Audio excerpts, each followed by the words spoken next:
Conservator washer troubleshooting. Fix common washer problems fast. Conservator washers are reliable, but issues can still occur. Knowing how to identify common problems can save time and money.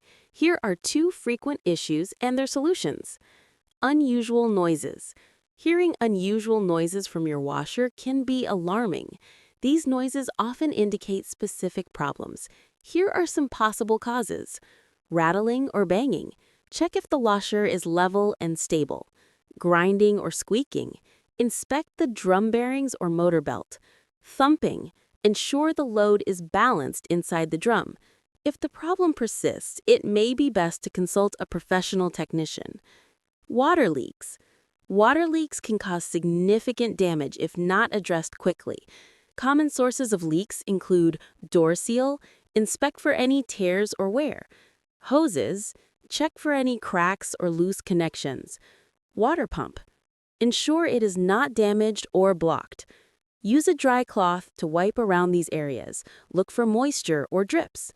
Fixing these issues early can prevent more severe damage.